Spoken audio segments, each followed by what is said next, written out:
2014 yılının Ekim ayında Kobani olaylarını protesto bahane eylemleriyle HDP'nin eş başkanları örgüt taraftarlarını sokağa dökmüş, ülkeyi kaosa sürüklemek, iç savaş çıkarmak ve özelde hazmedemediği İslam yaşantısıyla saldırı fırsatı bulmuştu.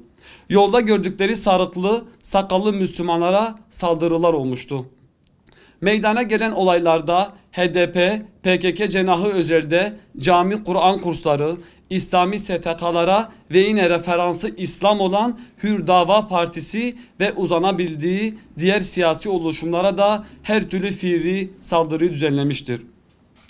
Hiçbir kutsalı olmayan bu grup muhtaç ailelere Kurban Bayramı'nda kurban eti götüren, aralarında henüz 16 yaşında olan Yasin Börü ve beraberindeki Hüseyin Dakak, Hasan Gökgöz, Cumali Güneş, Turan Yavaş ve Riyad Güneş'in de aralarında bulunduğu İslami gençleri katletmiş, arkalarında gözü yaşlı eşler ve daha doğmamış yetim bebeler bırakmışlardı. Saldırılarda taş, sopa, satır, silah, delici ve kesici, akla hayale gelmeyen her türlü suç aletleriyle adeta zincirinden salıverilmiş bir şekilde ağızlarından akıttıkları salyalar ile hunharca Müslüman kardeşlerimiz şehit edilmişti. Gençler bir eve kıstırılarak Kürtlerin asla ama asla adet geleneklerinde olmayan bir ihanet ile toplu saldırı yapılıp eman verilmemiş, insanlık ve annelik duygularını yitirmiş, kadınların zılgıtları eşliğinde balkonlardan atılmış, kesilmeye çalışılmış, öyle ki şehitler anneleri tarafından dahi tanınmaz hale getirilmişti. Kınadıkları ve sokağa çıkma gerekçeleri olan ve eleştirdikleri IŞİD'den daha cani olduklarını bir kez daha kanıtlamışlardır.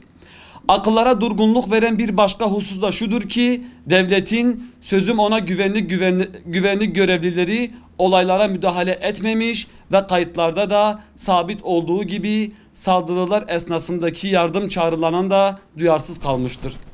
Bununla birlikte 6-8 Ekim dosyası ile alakadar yargı süreci ise FETÖ zihniyeti devamı ediyor sorusunu akıllara getirmektedir. Çözüm sürecinde silah ve mühimmat depolayan örgüt adeta halka karşı amansız bir savaş başlatmış, yüzlerce masum insanı katletmişti. 6-8 Ekim olayları bölge gerçekleri açısından bir milattır.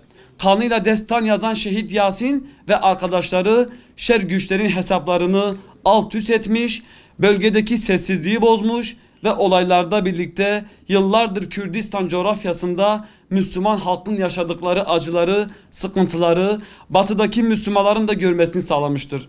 Bölge üzerinde oynanan oyunlar 6-8 Ekim olaylarıyla gün yüzüne çıkmıştır. Halk için savaştıklarını ve mücadele ettiklerini iddia eden bu kan emici hak düşmanları her fırsatta emperyalist batıdan emir ve talimat alarak Kürt halkına saldırmayı ve her türlü zulmü her zaman kendileri için vazgeçilmez bir görev bilmişlerdir. Bu bölgede kimse kendini başkasından üstün görmesin. Kimse burada istediğimi yaparım ve yanıma kar kalacak diye düşünmesin. Allah yolunda ölmek isteyenler elbette ki dünyalıklar için yaşamak isteyenlere galip gelecektir.